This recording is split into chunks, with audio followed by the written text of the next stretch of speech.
వ్రతశాల ఇది నా యేసు నివసించశాల.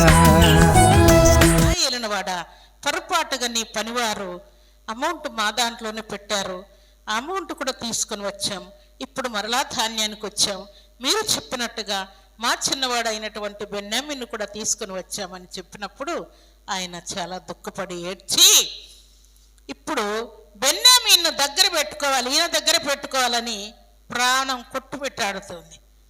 అక్కడేమో తండ్రి కొట్టుపెట్టి ఆడుకుంటూ పంపిస్తే రూబేన్ ప్రమాణం చేసి, నా తండ్రి, ఒకవేళ ఈసారి బెన్యామీను తీసుకుని రాకపోతే నా కుమారుని నువ్వు చంపేద్దావు, కానీ నిశ్చయముగా బెన్యామీను పూచంతా నాదే, నువ్వేం బాధపడద్దు, మరలా తీసుకుని వచ్చే బాధ్యత నాది అని పూడ్చిపడి వచ్చి ఉంటాడు. ఇప్పుడు ఏం చేయాలి యోసేపు చెప్పండి? నేను యోసేపునని చెప్తేనే వారు బెన్యామీను వదిలిపెట్టి వెళ్ళేది, లేకుంటే అయ్యే పని కాదు. అందుకని యోసేపు చాలా దుఃఖంతో, బాధతో, వేదనతో గదిలోనికి వెళ్ళి మనస్ఫూర్తిగా ఏడ్చి, దేవా, నా అన్నలందరూ నా దగ్గరికి పంపించావు, నాకు చూపించావు, నా తమ్ముని కూడా చూపించావు, ఇప్పుడు నీ కృపను బట్టి నేను యోసేపునని వారికి చెప్పబోతూ ఉన్నాను. అప్పుడు నన్ను నేను కంట్రోల్ చేసుకోవాలి, నాకు దుఃఖం ఆగట్లేదు, చాలా చాలా దుఃఖం వస్తూ ఉంది అని దేవుని సన్నిధిలో ప్రార్థన చేసుకుని బయటకు వచ్చి వీరు కట్టెలు అమ్మేశారు, మరలా ధాన్యం తీసుకున్నారు. అంతా అయిపోయిన తర్వాత ఇక మధ్యాహ్నం భోజనం చేయాలి. రాజుతో భోజనం చేయడం అంటే మాటలు కాదు.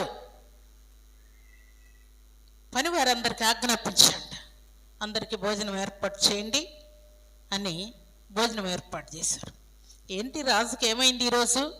కట్టెలమ్మే వాళ్ళతో భోజనానికి కూర్చుంటానంటాడు రాజు అని సేవకులందరూ కూడా, సైనికులందరూ కూడా, అక్కడ ఉన్న అధిపతులందరూ ఆశ్చర్యపోతూ ఉన్నారంట. వరుసల ప్రకారం రూబేను ప్రక్కన 2వ వాడు, 3వ వాడు, 4వ వాడు, ఇట్లా వరుసగా 12 మంది కూర్చున్నారు. 10 మంది అయిపోయిన తర్వాత 11వ వాడు యోసేపు, 12వ వాడు బెన్యామీను వరుసగా కూర్చుంటే అందరూ ఆశ్చర్యపోతూ ఉన్నారంట. ఏమైంది రాజుకు? కట్టెలమ్మే వాళ్ళతో కూర్చున్నాడేంటి భోజనానికి అని. అంత భోజనం అంతా అయిపోయింది. వారందరూ భయపడుతున్నారు. ధాన్యం మీరు ఇచ్చినట్టు ఇచ్చి అమౌంట్ తీసుకొని వెనక్కి వెళ్ళిపోతారా అని ఏదైనా శిక్ష విధించాలని రాజు ఈరోజు మనతో పాటు భోజనానికి కూర్చున్నాడు, ఏదో జరగబోతుంది మనకు అని మీరు భయపడి బిత్తరపోతూ ఉన్నారు. చివరికి భోజనం అంతా అయిపోయిన తర్వాత, రాజా మీరు సెలవిస్తే మా తమ్ముని తీసుకొని మేము వెళ్ళాలి, మేము తమ్ముని తీసుకొని వెళ్ళకపోతే మా తండ్రి ఈరోజు చనిపోతాడు, ఇప్పుడే ఒక కుమారుణ్ణి కోల్పోయి చాలా దుఃఖంలో ఉన్నాడు, దయచేసి కనికరించి మీరు మా తమ్ముని పంపించండి అని వీరు వేడుకుంటూ ఉన్నారు. అప్పుడు మీరేం బాధపడొద్దండి, ఆ రోజు మీరు అమ్మి వేసినటువంటి యోసేపును నేనే, మీరు అమ్మి వేసినందుకు ఏం బాధపడద్దండి, దేవుడే ఇలాంటి కరువు ఇంకా 6 సంవత్సరాలు రాబోతా ఉన్నది. ఇప్పుడు 1 సంవత్సరం అయింది. ఎన్ని సంవత్సరాల కరువు? 7 సంవత్సరాల కరువు ఉన్నదని దేవుడు ఆజ్ఞాపించాడు. కాబట్టి నా తండ్రికి యోసేపు బ్రతికి ఉన్నాడు, ఐగుప్తు దేశాన్ని ఏలుతున్నాడని చెప్పండి. మిమ్మల్ని, మీ భార్యల్ని, మీ పిల్లల్ని, నా తండ్రిని, నా తండ్రి కలిగినటువంటి సమస్తాన్ని తీసుకొని రండి, అందరినీ నేనే పోషిస్తాను, ఈ మాట నా తండ్రికి చెప్పి మీరు తీసుకుని రండి అని 10 గాడిదల మీద తినుబండారాలు, బట్టలు, ధాన్యము కావలసినవన్నీ పెట్టి బెన్యామీన్ని ఇక్కడే పెట్టుకొని వారిని పంపిస్తాడు. అప్పుడు యోసేపు మీద ప్రేమ పొరులుకొని వచ్చి ఆయన ఏడ్చినటువంటి సంగతి ఇవన్నీ కూడా అన్నలు వెళ్ళి ఆయనకు, యాకోబునకు తెలియజేయడం, మీరు మోసగలరా, నేను నమ్మను మీ మాట, నేను నమ్మనని మంచం మీదే ఉండి మాట్లాడుతూ ఉన్నా అంట. నేను నమ్మను మీ మాట, బెన్యామీని అక్కడ పెట్టొచ్చారా, నేను నమ్మను మిమ్మల్ని అంటూ ఉన్నా అంట. నా తండ్రి ఒకసారి కళ్ళు తెరిచి మా వైపు చూడు, నీ కుమారుడైనటువంటి యోసేపు పంపించినటువంటి 10 గాడిదలకు మీద ఉన్నటువంటి ధాన్యము చూడు, బట్టలు చూడు, తినుబండారాలన్నీ చూడు, అప్పుడైనా మా మాట నమ్ముతావేమో. మాకు ఎక్కడి నుండి వస్తాయి ఇంత ధాన్యం తీసుకురావడానికి? మేము తీసుకుపోయిన కట్టెలు ఎంత, ధనం ఎంత అన్నప్పుడు ఆయన కళ్ళు తెరిచాడంట. ఇటు నుండి ఇటు పక్క పొరలేడంట. అంత మెత్తగా అయిపోయాడంటే యాకోబు వృద్ధుడైపోయి యోసేపు కోసం ఏడ్చి ఏడ్చి ఏడ్చి మంచం మీద నుండి ఇటు పొరలేడంట. 2-3 కొడుకులు పట్టుకొని పక్క పొర్లించాలంట. అంత వృద్ధుడు, అంత డల్ అయిపోయాడంట. కళ్ళు తెరువునైనా యోసేపు పంపించినటువంటి ఈ గాడిదలను ఒకసారి చూడు అన్నప్పుడు ఆయన ప్రాణం తెప్పరిల్లి దిగ్గున లేచి కూర్చున్నాడంట. ఎంత బలం వచ్చిందో చూడండి ప్రియులారా. యోసేపు బ్రతికున్నాడా? ఇంతే చాలు. నేను చావక మునుపు నా కుమారుని చూసి ఇక చస్తాను. నేను ఎలాగో చనిపోతూ ఉన్నాను. నేను చావక మునుపు నా కుమారుడైనటువంటి యోసేపును ఒక్కసారి కన్నులారా చూచి ఇక నేను చనిపోతానని దిగ్గున లేచి కూర్చున్నాడు. అందరూ రెడీ అయిపోయి అందరూ సంతోషంగా ఎంతో ఆనందంగా యోసేపు దగ్గరికి వచ్చేశారు.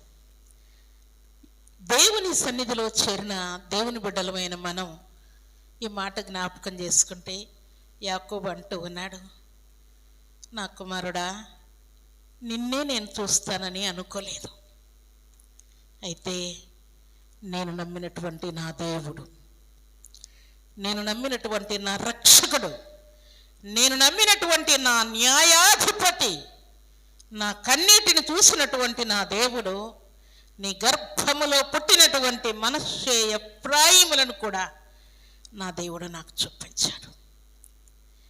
నేను నమ్మినటువంటి నా దేవుడు న్యాయం తీర్చే దేవుడు, కన్నీటిని తుడిచే దేవుడు, ఆదరించే దేవుడు అని దేవుణ్ణి యాకోబు స్తుతించాడంట. అయితే ఇక్కడ ఒక మాట మీకు జ్ఞాపకం చేస్తాను. ఎట్లున్నాడు యాకోబు చెప్పండి?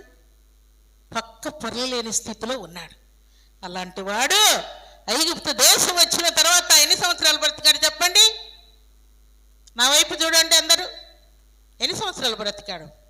17 సంవత్సరాలు బ్రతికాడు. దేవునికి స్తోత్రములు కలుగునుగాక, దేవునికి మహిమ కలుగునుగాక.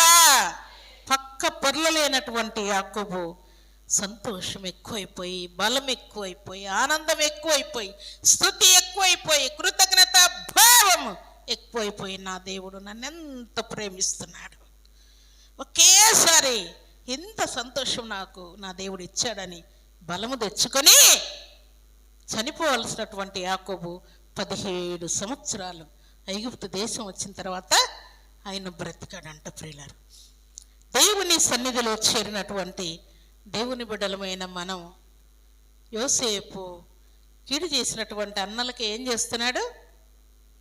పోషిస్తానని చెప్తున్నాడు. మిమ్మల్ని, మీ భార్యలు, మీ పిల్లల్ని అందరూ నేనే పోషిస్తాను. మీరు కాదు అమ్మేసింది, దేవుడే నన్ను ఇక్కడికి పంపించాడు. ఈ కరువు వస్తుందని, ఈ కష్టం వస్తుందని, కాబట్టి దాని గురించి మీరేం బాధపడొద్దండి అని దేవుడు జ్ఞాపకం చేస్తున్నాడు. అయితే దేవుని సన్నిధిలో చేరిన దేవుని బిడ్డలమైన మనకు అన్ని విషయాలలో ప్రేమ కలిగి ఉండటకు ప్రయాసపడమని దేవుడు ఆజ్ఞాపించాడు. ఈ ప్రేమలో జాబ్ వచ్చినప్పుడు, లేకుంటే ఎగ్జామ్స్ టైము, మరి స్టడీలో, తర్వాత బిజినెస్లో, సేవ అయినా, పొలం పనైనా, బ్యాంకులో అయినా, ఇంకే పనైనా అన్నింటిలో ప్రేమ కలిగి ఉండుటకే మనం ప్రయాసపడాలని దేవుడు ఆజ్ఞాపిస్తున్నాడు.